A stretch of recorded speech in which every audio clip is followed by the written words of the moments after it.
Mr. Schlanger, it's a great pleasure to have you on this channel for this interview. You've been the spokesman of Lyndon Larouche for years and a member of the Executive Intelligence Review since the 80s. Maybe we can start here with few words for Lyndon Larouche that passed away in last February, and then you can introduce yourself for the audience. Well, I consider Lyndon Larouche to be the quintessential American statesman in the best tradition of the founding fathers of our country. I met Lynn when I was involved in the anti-war movement in Vietnam in the early 70s. And what he kept saying to students is, okay, it's being against the war is fine. The question is, why are we in the war? What's the issue? And what's the solution? And he has always integrated a picture of international economics with strategic policy, with history. And in particular, he's known for his argument that much of the destruction of the modern world comes from the United Kingdom. In particular, not the people of England, but the monarchy and related institutions of the City of London.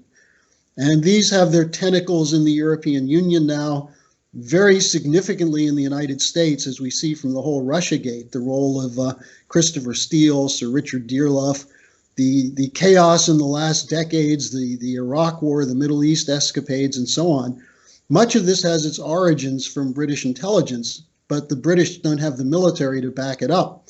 And so they've tended to use, to some extent, the French, but also the United States. There's an old saying, British brains and American brawn. And that's something that Lynn has always emphasized. And he was attacked for it. You know, people said, why does LaRouche think the Queen has so much power? And he said, study it and you'll see.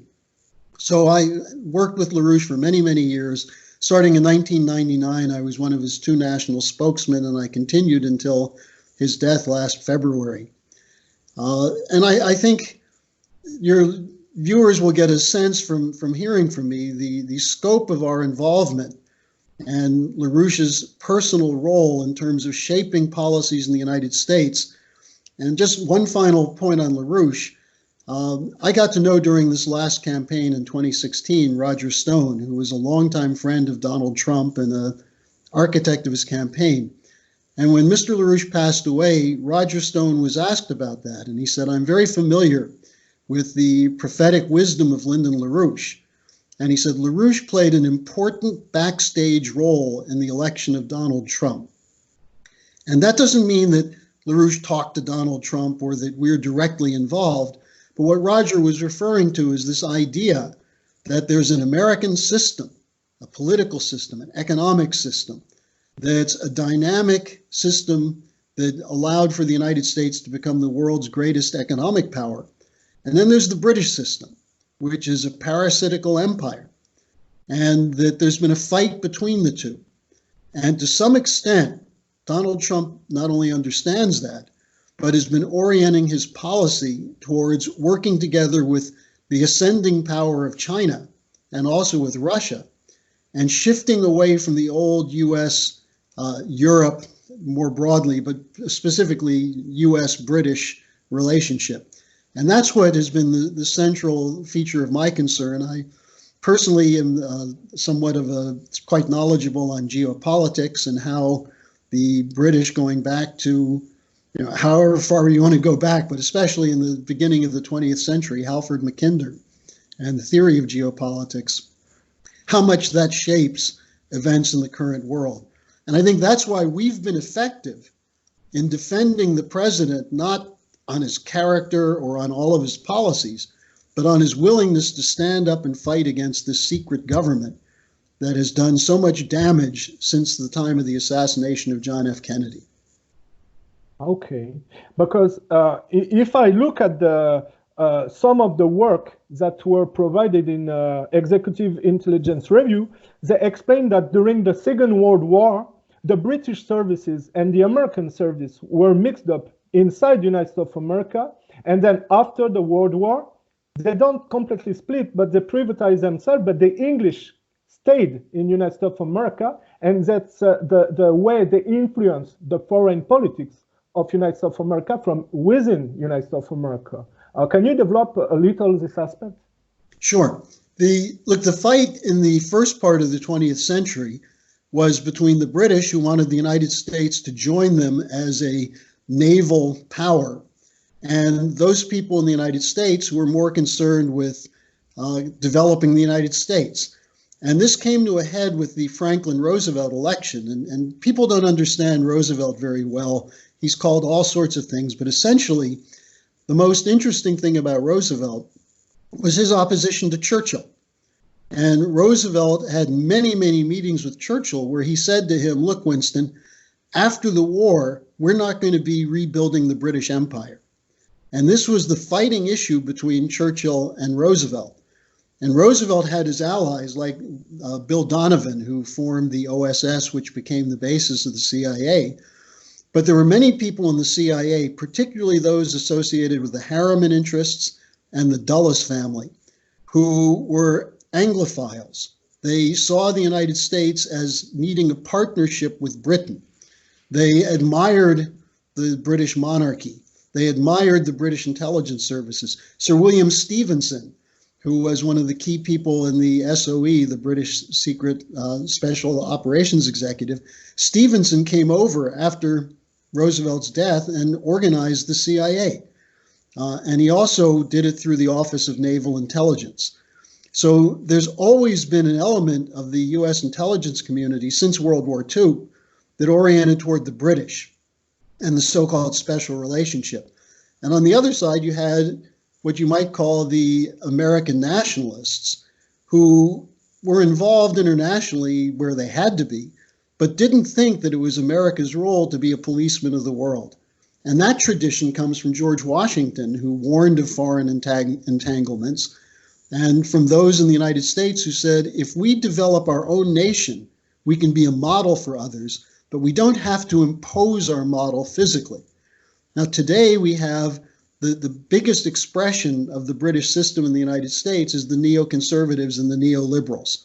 And these are networks that operate inside foundations such as the Council on Foreign Relations, the Trilateral Commission, the Bilderberger Group, and others. But more importantly, inside the State Department, inside the CIA, and inside the National Security Agency.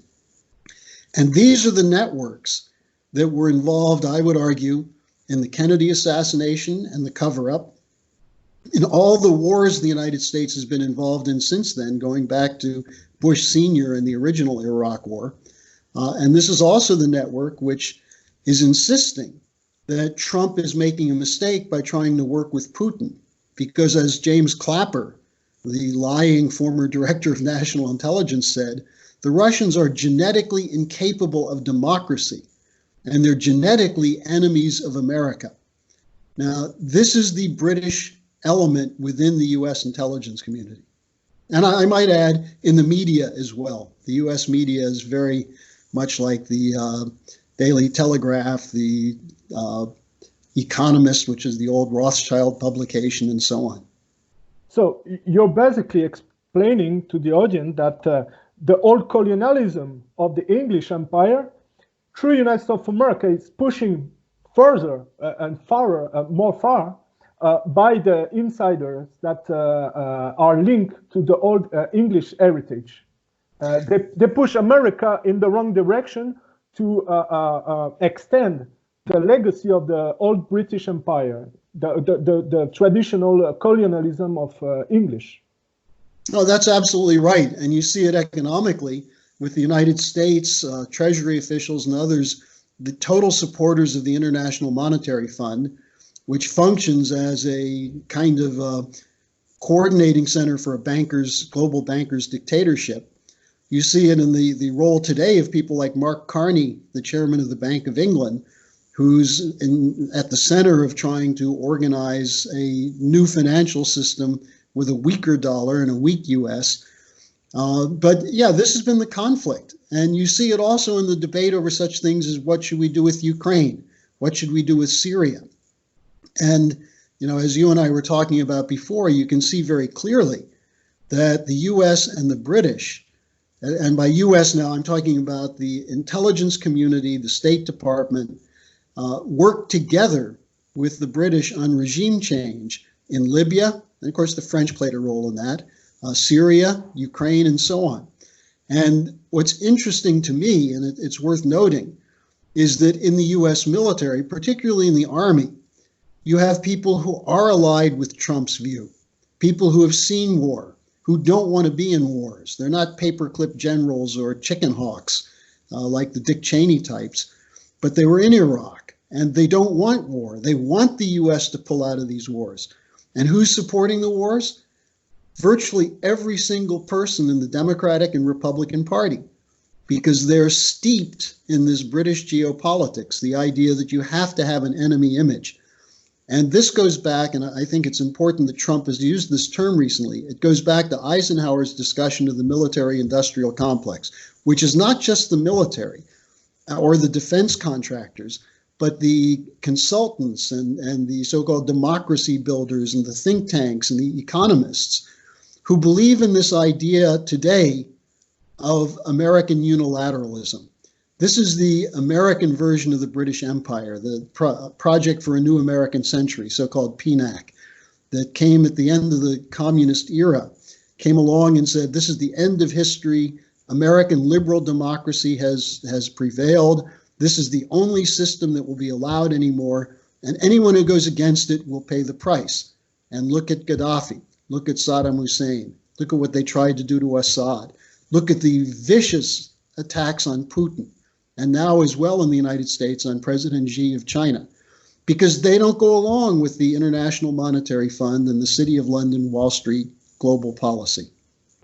I get the point, but once you talk about the English influence behind, there is obviously you cannot miss the Israelis' of course not. interest, because the Rothschild took the economy since this Napoleon defeat, where he took the economy of the English. Since this time, there is a really close movement between the English economy and the Jewish pro-Israeli economy.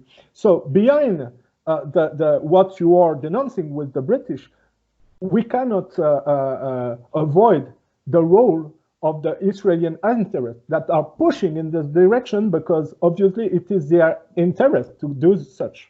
Well, some people have the mistaken view that it's the Israelis that are the controllers in this, but you have to just go back to 1900 and look at the emergence around Lloyd George of what was called the British Israelites.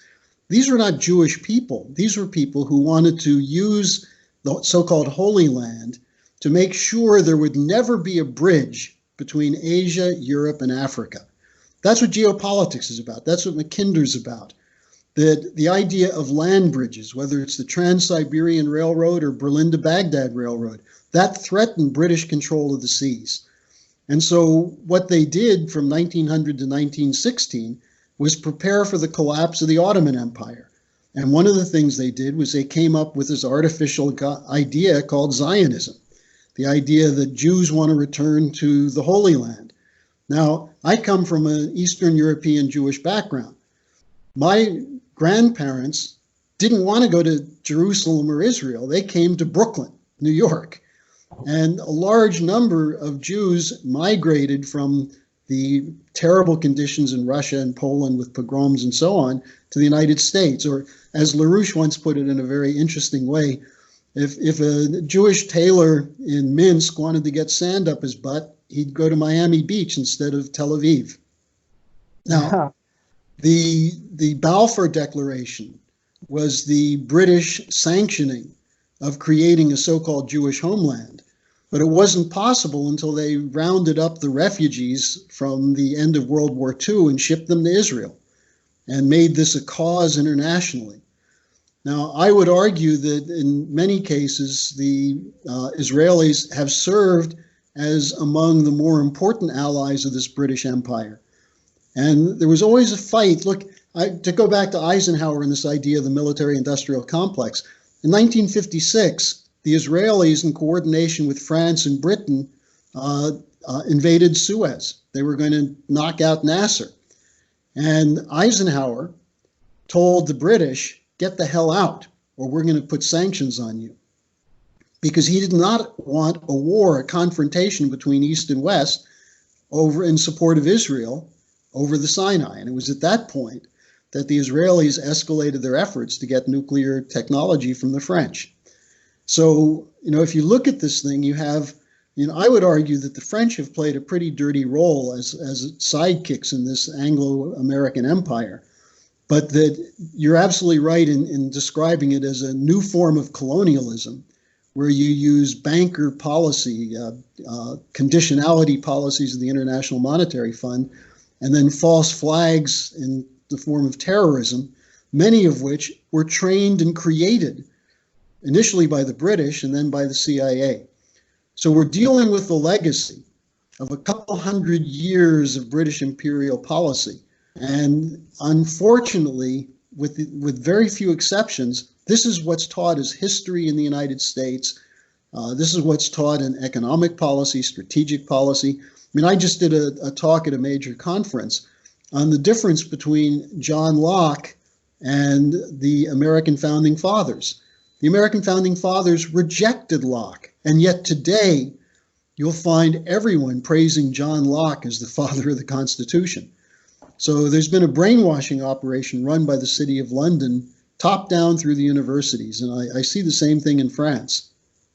But we had a previous discussion through mail exchange before the interview a few days ago, and you told me that you believe that with the impeachment threat and the hysteria, for most of the part coming from the Democrat part, and this anti-Russian rhetoric from this side, you think that Trump is facing with this the direct legacy of what Kennedy in his time previously was confronted of. Yeah. Well, it's interesting because there are two precedents for Trump. One is John Kennedy. And Kennedy, of course, was heavily influenced by Eisenhower, who he met with Eisenhower and Douglas MacArthur, the two leading World War II generals, to discuss what should be done in Vietnam. And while we don't know for sure what Kennedy would have done, he was moving away, even in the 50s, from supporting colonialism. If you read some of Kennedy's speeches as a senator in the late 50s, he was attacking British colonialism in Africa. He was speaking in favor of people like Nkrumah of Ghana and even Lumumba. He was looking at the era of a freedom of Africa for the African people, the idea of sovereignty, self-sovereignty.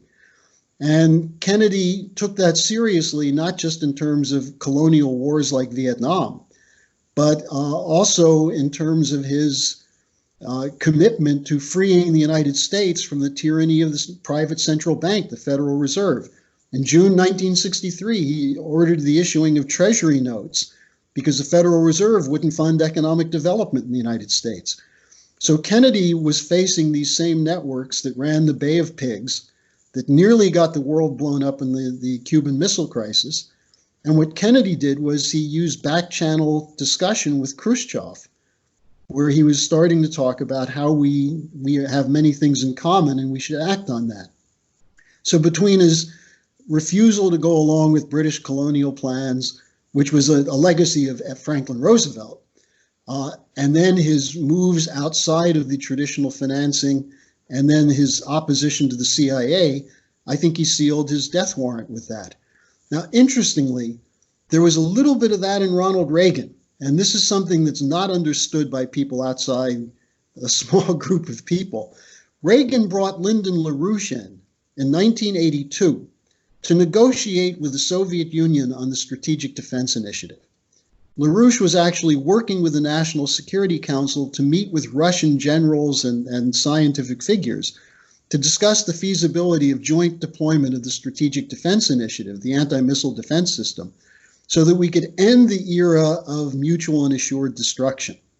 And this was something Reagan profoundly believed in. He talked about peace through strength, but his emphasis was on peace. And remember, Reagan was shot very early in his term. And then later in his term, he began, I think George Herbert Walker Bush began seizing all the institutions of influence and intelligence and military. And so Reagan never fulfilled that potential. And then, of course, Andropov rejected the Strategic Defense Initiative offer. Yeah, but what you're talking about is really surprising, because in the same time you're saying that Ronald Reagan, who was staging the Star Wars program, was also trying to find an issue to the Cold War. Trying to find an end to it. Yeah, an issue. Sorry, maybe another. No, but that's crucial, because any true patriot in America realizes that the last 60 years we've spent tens of trillions of dollars developing weapon systems that we've never used, that we hopefully will never use. How much of that should have gone into education? How much should have gone into healthcare, into infrastructure? And this was a point Trump made in his campaign. You know, I watched very closely how Trump destroyed the Republican Party in 2016. And he went after Jeb Bush as the Bush machine. Yeah, completely dismantling, right. And by destroying Jeb Bush, he destroyed all the other Republicans, because they were all Bushies of one sort or another. And then he turned on Hillary with exactly the same thing, because the Clintons and the Bushes, when it comes to strategic policy, were in total lockstep. Maybe Bill was a little bit different, but Hillary was a complete supporter of what Bush and Cheney were trying to do. So Trump comes from a tradition that goes back to the idea that we should not have nuclear weapons. I'll tell you something that I'm sure most of your viewers don't know. Trump's uncle was a scientist, a very prominent physicist, who helped develop radar in the United States. And as a child, Trump used to sit with him while he talked about the fact that nuclear weapons must never, ever be used. And if you think about what was the most important meeting Trump had with Putin, what did they discuss in Helsinki? Well, all the media focused on Trump making a joke of telling Putin, don't interfere in our elections anymore, which, you know, I think Trump knows that Putin didn't do that. But what was the main discussion? We must not have a new arms race. That's what they talked about. That's why Trump keeps saying he wants to be friends with Russia, friends with China, do business with them.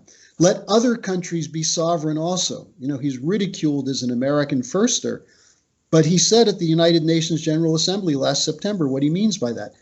Every nation should be sovereign. Even, look what he did to make this deal with Erdogan and Putin on Syria. He said Syria should control its own territory. Now, he's still dealing with people in the intelligence community that want to keep American troops there forever. And that's the fight. And that's why there's so much opposition to Trump, because he's breaking with the paradigm, the post-Cold War paradigm of the Project for the New American Century, American unilateralism, the Bush, the Clinton, the political consensus in Washington. He's breaking with it, and they're trying to bring him down because of that. But my own version, but I always believe that the anti-communism rhetoric of the 60s has been completely oriented in the nowadays anti-Russian rhetoric. This is the continuation. But as you see, in the 60s, it was the extreme right wing, and now it's the leftist, basically the Democrat and the people from the other side. How can it be that the American different governments pass from extreme right to the other side and have the same rhetoric, anti-communism and then anti-Russia? Well, Boris, look, this is such hypocrisy. I look at my own political development during the 60s, where as a Democrat, I was very much opposed to the McCarthyite tendencies, the anti-communist excuse for war, but also opposition to the intelligence community, especially the FBI. We knew the FBI were a bunch of racists who were creating channels for the Ku Klux Klan. This is all well known, targeting black elected officials. Yeah, you're talking about Edgar Hoover, especially with his behavior with Martin Luther King or... Exactly. But that continued. I mean, Comey himself, the person who Trump fired, in January 2017 went to Trump Tower to tell Trump he had damaging evidence that Trump was cavorting with prostitutes in Moscow. And Trump told him it's not true and you should believe me.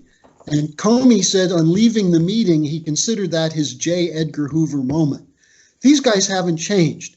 What's changed is the Democrats have become an immoral gang of swine who live on the tit of Wall Street. And without Wall Street, there would never have been a Clinton machine or an Al Gore machine or an Adam Schiff, because the Democrats go back to the 70s and the Frank Church Committee, which exposed the CIA for its illegal assassination units and things of that sort, and the FBI for its corruption. Today, those Democrats are wrapping themselves around Brennan, who's a killer, Clapper, who's a liar, the whole network, making Vindman the latest hero from Ukraine. Yeah, but obviously, at your age, when you look at the what we see in the media every day, don't you think it's just insanity, and this is immature stuff that are always staging on the screen? Because if you look at the behavior of the Democrats with the Ukraine gate, and they're blaming Trump for the Biden's problem. I mean, it's worse, Boris. It's worse than that. Trump is trying to work with Zelensky to solve the problem in eastern Ukraine with Putin. And Zelensky and Putin are talking. And the Democrats, by what they're doing, are weakening Zelensky in favor of the neo-Nazis and the militia units in Ukraine. So, when I look at it, it is hard to believe, but I look at it from the standpoint of Orwell's 1984. What was the issue there? Rewriting history, changing history. So now Putin, who initially was seen as someone who was fighting to defend Russia from the predators that were brought in by Yeltsin in the post-communist era, Putin is now the gangster, the high-level KGB operative. I mean, he wasn't that high level. He was stationed in Dresden in a minor office while he was with the KGB. But what Putin represents is exactly what Trump sees, the need for leaders who fight for their people. And what Trump said is, look, where we have common interests, we can talk. Where we disagree, we can talk. But what Hillary Clinton was prepared to do, and what Obama did, is to launch criminal activity in Syria. One of the key people, actually, there were two people who Trump had appointed who were targeted because of what they knew. And this actually reflects back on what happened in the Kennedy era. But you had Paul Manafort, who understood the situation in Ukraine. And they framed him up with a phony issue of a black ledger that claimed he was getting all this illegal money. And this is part of the Ukraine Gate story. The other one was Lieutenant General Michael Flynn. When he was the head of the Defense Intelligence Agency, he compiled a report of CIA and other operatives of the US government smuggling arms to the jihadists in Syria. And for that, he was fired by Obama. So when he came to Trump, this was their worst nightmare. They were going to have Manafort, who understood the role of Biden and others in destroying Ukraine. And they would have had Flynn, who knew the role of the United States in supporting the terrorists. So what do? They get Mueller to target Flynn and Manafort, frame them up, FBI sting operations, working together with the British, the Ukrainians, the Australians, and the Italians, and get them out. And then they figured they could beat down Trump and get him to submit. They actually figured that Trump wouldn't win the election in the first place. So we're dealing with these criminal enterprises inside the intelligence community that have this inherent belief that we must have conflict in the world. This is why I bring up Orwell. And as you pointed out, Kennedy was prepared to break with that, and he paid a price. But obviously, when you look at what took place in Bolivia with Evo Morales recently, will you say that because you can see in South America with the death of Hugo Chavez and what happened to Evo Morales, this is the direct behavior of the old CIA operation, like Allen Dulles did in his time, and Kennedy tried to replace this. Will you say that Trump is clear concerning this foreign policy, or will you say that Trump is not so clear with the continuation of this? Because sometimes it seems that Trump is playing a strange game. He seems to applaud some of the events that took place, and which is a bit contradictory from his promises. He has been elected. He promises not to overthrow other regime over the world and to focus on his own economy. But when you see the coup d'etat that took place in South America, it seems that nothing has changed, in fact. Well, without meaning this as an apology for Trump, I want to point out that he doesn't have his own people in place. We see that in terms of this parade of diplomats from the Ukraine hearings. William Taylor, George Kent, Fiona Hill. These are anti-Trump people who are still in positions of power. Now, here's what I would argue. Because of Russiagate, he's been on the defensive since the day he entered office. And anytime he shows any moves toward going against what he called the swamp, he's hit with another scandal. Now, on the other hand, I'm sure he doesn't really understand fully what's going on in Latin America. It's not his area of interest. But at the same time, you have the Morales coup in Bolivia. You have other, Bolsonaro in Brazil. You just had an election in Argentina that threw out the Wall Street puppet Macri. You have millions of people in the streets of Chile, finally about to overturn the legacy of Pinochet, which was an American CIA coup. You have Trump working with López Obrador. No one thought that would happen. López Obrador is known as a leftist, a socialist, whatever.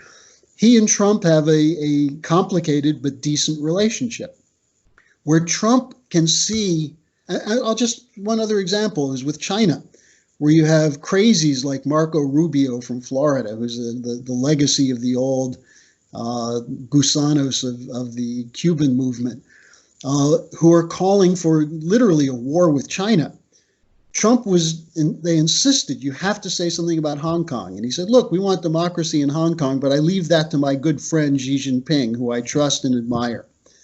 So Trump is trying to navigate an extremely small channel with a very small group of people, many of whom are not that competent, like this guy Sondland, who became his ambassador to the European Union.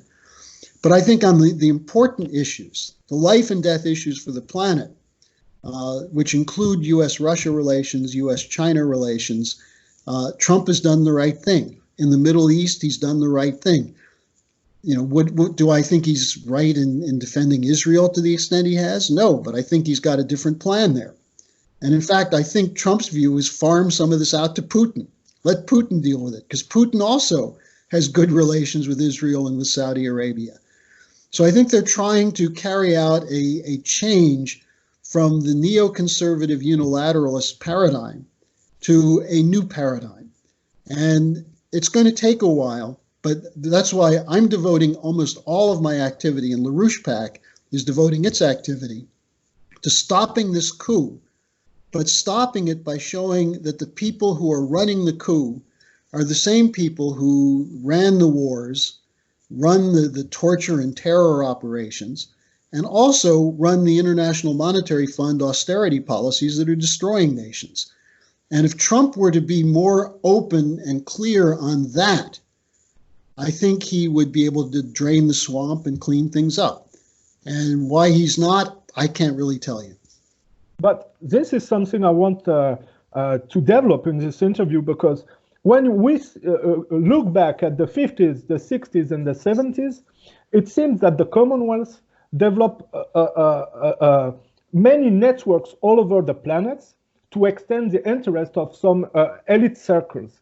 And basically, they used a private company to hide criminal organization, and they had a lot of assassins. I have a personal story to tell you, but because maybe you don't know this, but it's a personal experience. Have you ever heard about the crash that took place in Mont Blanc in 1966? the Air India 101 flight. Have you ever heard about this? No. Okay, there was 106 person that died there, no survivor. I believe there was one American citizen in it from Oregon. At the period, they blamed the pilot D'Souza for the crash, but he was a very experienced pilot, in fact. So I'm born at the feet of the Mont Blanc, where it took place. I'm born there. I have a friend who went into the mountain and found pieces of the plane, and he showed me pictures. There was not only the civilian plane there, but also a military aircraft from Italian and NATO on the same area. And on the some pieces there were inscribed U.S. Air Force in it. And he showed me some evidence of an explosion of the civilian plane fuselage. I don't know if the English word is the same. Fuselage. Is it the good word? Turbulence. No, fuselage. The metal pieces. Fuselage. Yeah, is it the correct word? Yeah, yeah. And we saw explosive on the fuselage. So we made an investigation and we discovered that in this plane, many people believe it wasn't a crash accident, but an international destruction from NATO, because in the plane was the father of the nuclear program of India. I don't pronounce his name because it's very difficult to speak in India. And he was going to Switzerland to make a peace speech publicly about the program. He wanted to use the program, the nuclear program, for peace, not for military. And the Prime Minister of India died few months before in strange circumstances. I see in this kind of tragedy the end of those networks of the Commonwealth who were at this time assassinated people like Enrico Mattei. They tried with de Gaulle. They were assassinating all the people who were against their interests. So I believe, if we talk about this, that those networks has increased since this period in the world, and maybe it's a very big networks for the interest of elite circles, and it's very difficult to stop this process. In fact, what is your vision about the fact that this Octopussy is a very huge monster, unseen huge monsters? Well, you're absolutely right, and you're talking about things that are extremely important. I mean, the assassination, which I think was an assassination, of Enrico Mattei, is at the center of this. The Italian head of the Eni oil company, who is very much opposed to the idea of East-West confrontation. I'll give you some other examples.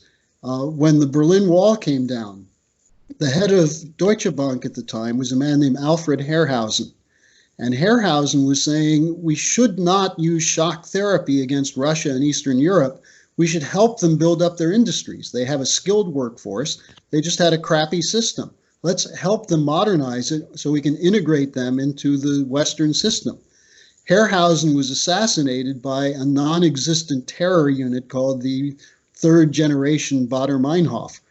About 3 months later, or 4 months later, Rohwedder, who was in charge of the Treuhand, which is the trust that was supposed to do the transition from communism to a Western economy, Rohwedder was opposed to a total free market shift. He wanted to have a way of propping up and improving the conditions in the East. He was a second target of this non-existent terror operation. In Europe, this goes back to the late 50s and early 60s, something called Operation Gladio. And this is a crucial operation because through NATO, and it goes back before that to the Italian operations, the operations in France against the resistance movement, the French Communist Party, and so on. But there were assassinations, there were dirty tricks, there were all kinds of operations run to destroy anyone who argued that Europe should have an independent policy course. And one of the key people who was targeted was Charles de Gaulle, because de Gaulle was someone who had a different vision for Europe. His idea of Europe, he's probably turning over in his grave over the European Union. He wanted a union in Europe, but he wanted a sovereign nation states allied from the Atlantic to the Urals. He saw Russia as part of Europe. And instead, you had the geopolitical confrontation between East and West. And so, I don't know, there were half a dozen assassination attempts against de Gaulle, many of them run by the CIA probably out of their Rome office, with networks that incorporated French fascists and the remnants of the old Nazi regime that was rescued by Allen Dulles, who was the head of the CIA until Kennedy fired him after the Bay of Pigs. Now, if you look at Allen Dulles' role in this, you begin to get at the unelected control networks that were a part of American intelligence, British intelligence, and co-opted people from France, Italy, and Germany. And that's why, Germany's a mess today, because its leadership still thinks as an occupied country.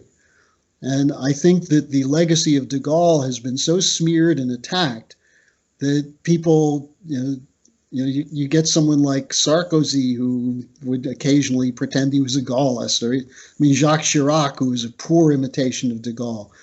There are very few Gaullists left, but this was the target of this British operation.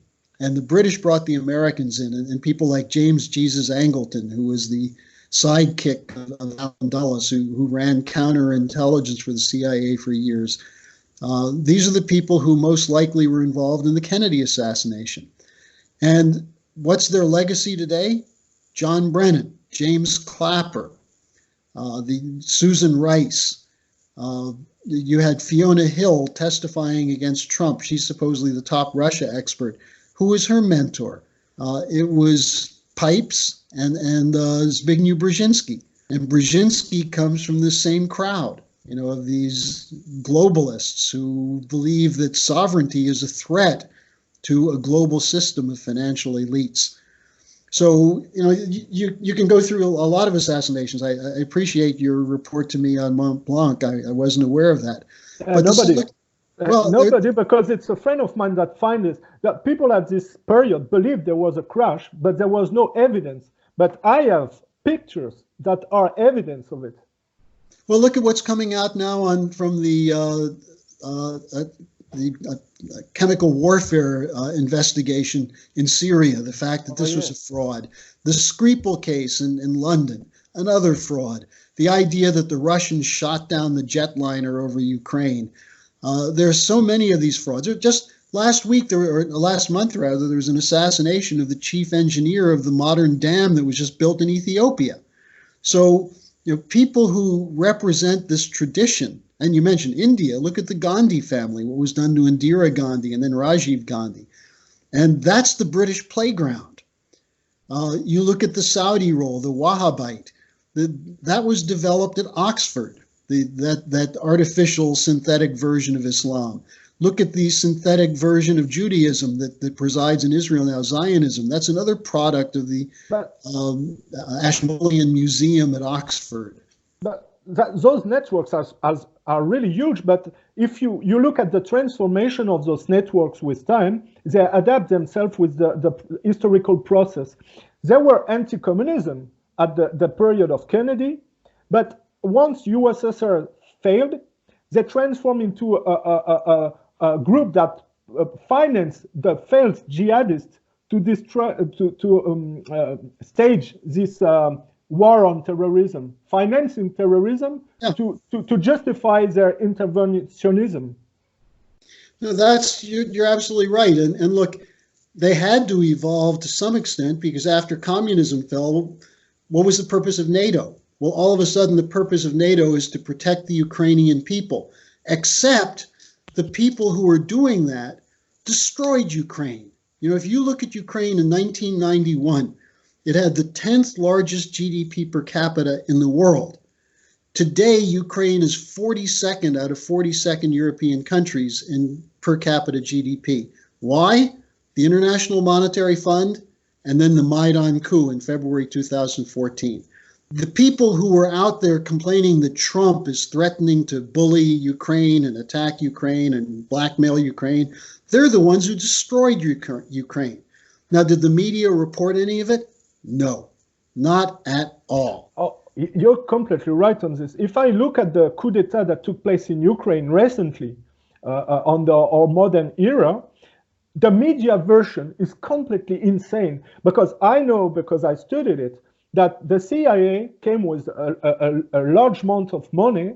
$5 billion is what Victoria Nuland admitted, the Undersecretary Yes, of State who's there. it was the period of Obama, Ashton, Clinton, the Biden, all of with among Soros. And don't forget George Soros. Yeah. George Soros was involved in that. You have a permanent regime change operation, color revolution. They're now operating in Hong Kong to try and overthrow. They're not going to overthrow China, but to cause disruptions there. But here's the point. Why do they do these things? They have a system which is collapsing. The Western financial system is extremely weak right now. Never recovered from 2008. And in fact, it continued the same policies after 2008. And instead of recognizing they're flawed, this idea of a free market speculative economy is flawed, they're going double down with it. Now, here's the problem they have. You have rebellion all over the world. You had Brexit. You had the Trump election. You have in Germany, the CDU and the SPD are collapsing as parties. In Italy, ultimately, I think Salvini and the Lega is going to get back into power.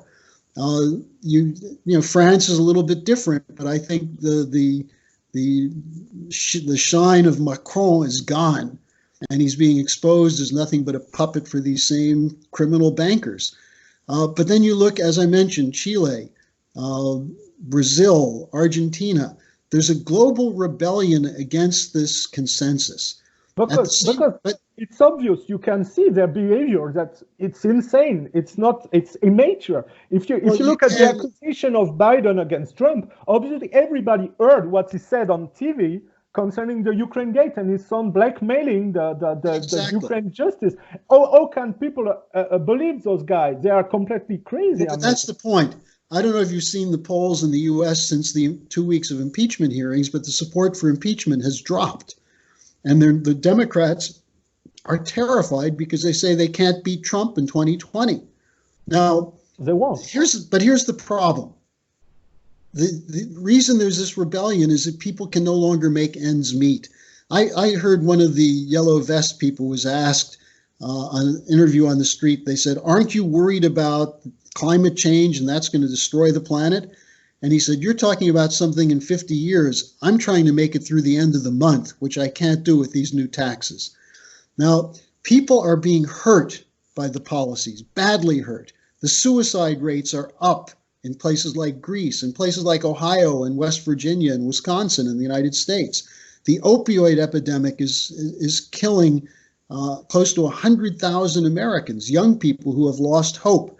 So people are angry about it. They're frustrated. So they know what they don't want. They didn't want Hillary Clinton, but they don't know what they need. And what we do at LaRouche PAC is we present economic alternatives. And let me just throw this out now, because I know we don't have a whole lot of time. But if you look at what China is doing with the Belt and Road Initiative, where they're going into countries and they're saying, we'll loan you the money, we'll provide some of the expertise and help you build high-speed rail, build modern power plants, build dams, build connections between your cities in Africa. The Africans are finally saying this is what they want. And what do the Europeans say? They say this is a debt trap. China's trying to get these countries in debt. The debt trap is what the IMF and the British colonial system was. The Chinese are working with countries to establish a potential for growth. The difference between what the Chinese are doing and what the British did is the same difference between what the Americans did at the founding of our country and the British. In the United States, we created credit to build something new that would increase the total value of production. Value added, it's called. What the British do is create debt. They loan money to create debt, and then they make you sign agreements to pay off the debt. And if you don't do it, they kill you. But you believe in the methodology of China's? Yes. You believe in this? Because I have information on the ground that they have dirty behavior with the workers, and the condition of work are really dirty with the Chinese. It's not. Look, we have people who travel to China all the time, and I'll tell you, The Chinese, according to the figures of the World Bank, have lifted 800 million people out of poverty. Do they have Western standard of living yet? Not yet. But the situation inside China is very different, and the people targeting China are the same people who are running these imperial policies because they don't want Xi Jinping to succeed. And I would urge you, we just put out a pamphlet on the anti-China hysteria in the United States. I'll send you a link because I think you should read it. I'm not saying everything that's done in China is proper, but if you compare what the Chinese are doing with what's being done and has been done in the Middle East by the British, the US, and the French, the Chinese are setting up education centers. They've invited Western journalists to tour Sichuan province, the so-called Uyghur concentration camps, and the journalists won't go. They say it's a Potemkin village. But the Chinese are not shutting down mosques. They're not threatening Muslims the way that's happened in Western countries. So I think you should look at this China question from the standpoint of why it is that the British and their allies want to stop the Chinese Belt and Road Initiative.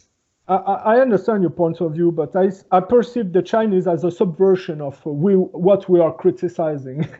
I'm not that confident in the. Well, I'll send you our report. You can take a look at it. Okay. Because a lot of what we hear from China is coming from the Falun Gong, which is a real cult, which is financed heavily by the same networks we're talking about, the Soros networks and others. But to go back to the main point, what I was saying is that we're seeing a collapse in the West. People are rebelling against it. Look, in the United States, what did Trump say in the campaign? He said, we're spending trillions of dollars. We've added $7 trillion to our debt to fight a war that we created. That was none of our business. It's led to thousands of deaths of young Americans. It's led to hundreds of thousands of lives of Americans ruined.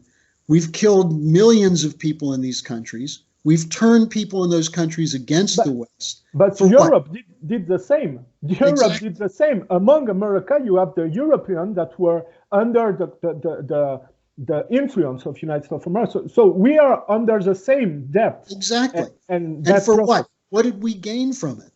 Did we improve the conditions in any of those countries? You know, people who talk about Assad as a brutal dictator and killing all these people, causing all these refugees. You know, before the civil war started in Syria, no one was leaving Syria. Syria was calm. Same thing with Baghdad. You know, these are tough places to rule. But in Baghdad, you had women in positions of influence. You had Christians in the government. Tariq Aziz was the vice president. Libya was the highest economy of Africa before we completely ruined it. You're right. And you look at what Gaddafi was doing in Libya with water projects and free education. Absolutely. And what did we do to bring so-called Western democracy? We destroyed all of that. So the hypocrisy is unbelievable. But I think what's useful is to go back and look at who's doing it and why. And it's not just about money for the military. It's about global governance. It's about the idea of a top-down banker's dictatorship in which no country has the right to get out of line. And beyond that, the push to ensure that there's a reduction of world population, which is being pushed by the same bankers, people like Mark Carney of the Bank of England, who's now saying that banks won't loan any money to any company that's going to produce energy unless it's solar and wind. They're destroying the global economy. You know, the Africans, what do the Africans want? They want electricity. They know they're not going to get electricity to modernize from wind and solar. So we're seeing policies that are being implemented that go back to the period at the end of World War II that basically started with the idea that an Anglo-American governance has to control things. Now, as I was saying earlier, this is something Franklin Roosevelt was fighting against. And the initial idea of the Bretton Woods system of Roosevelt was that with fixed exchange rates based on a relationship to gold, you would not allow for currency speculation. And once Nixon got rid of the Bretton Woods system in 1971, you open the door for the Soroses and others to come in and turn everything into a commodity, including currencies. And as a result, we've seen deregulation, privatization, the incredible inequality of wealth. And that's what's defended by these war hawks. They're defending a system that's anti-human. I understand your point of view, but I have to make a statement that Roosevelt, except the fact that you said he has some difference with Churchill, he was also pushing for a war that wasn't necessary for the world. He was behind the people that were pushing for the war, the Second World War, and made a lot of publicity for it, while a lot of people were against the war. So I don't know when you're talking about. Look, Roosevelt, I think World War II was a necessary fight once it happened. The people who were the criminals in World War II are people like the Bush networks and the Harriman networks who funded the Nazis, working together with Montague Norman, the head of the Bank of England. The British wanted Hitler in power because they wanted Germany fighting Russia. Yeah, and they wanted to make sure that France and Russia never allied with Germany. That's why World War I happened. Yeah, but you also have financial interests that were pushing behind Churchill and Roosevelt to have this war because there was interest. And the problem with Roosevelt, he wasn't clear concerning the fact that he pushed for this war. Well, it wasn't. Well, I think you have to. I can send you some material on that. Let me tell you something interesting. In 1942, a bank called the Union Bank Corporation of New York was seized by the Attorney General under the Trading with the Enemy Act. The two leading members of this bank were Roland Harriman, the brother of Averell Harriman, one of the leaders of the Democratic Party, and Prescott Bush, the father of George H.W. Bush. This bank was providing millions of dollars to the Nazi war machine, even after the United States was at war with Germany. So there were Americans who played a role in putting the Nazis in power, and they wanted them in power. But Roosevelt was not one of them. And I think Roosevelt was right to bring the United States into the war for the same reason de Gaulle was right for trying to rally the French people against the Vichy regime. Okay, so you're sure about this? About Roosevelt? Yeah. Your version, you're sure about this? Now, yeah, I'm sure about it. I mean, Roosevelt's economic policies came from Alexander Hamilton, who was the founding father, who was opposed to the idea of private central banks and instead wanted government banks so there would be credit available for investment in physical production. So this is a longer discussion. Okay, no. But the interest of the interview is to have the point of view of specialists on those topics. Now, just a short break because we have to use the time properly for the next minutes. How many time do you have left for the interview? Well, based on the clock on the wall behind you, I'm going to have to leave in about 5 minutes. 5 minutes? Yeah. Okay. I can propose you to finish the interview another time if you have time. Yeah, I'd be happy to do it. You find this a useful discussion, huh? Oh, yeah, of course, for the French. You imagine the French have no knowledge about what we're talking about. I know. So I want we haven't really touched on the Kennedy assassination. Yeah, but I was trying to develop the next part to me, because we will stop the interview now to let you do what you have to do. But okay. I invite you to finish the interview another time when you have time to finish, because I want to develop the methodology of the Ukraine Gate to expose the similarity with the way they killed Kennedy. Sure. That's exactly what I just did that, in fact, on a radio show in Washington, D.C. a couple of days ago. No, I think it's really important because it gets us at this question. It makes real what we mean by the shadow government. Yeah, absolutely. The methodology. We see the same methodology that is more and more sophisticated with time. In fact. And it's not a conspiracy theory if someone's really planning it. Yeah, all right.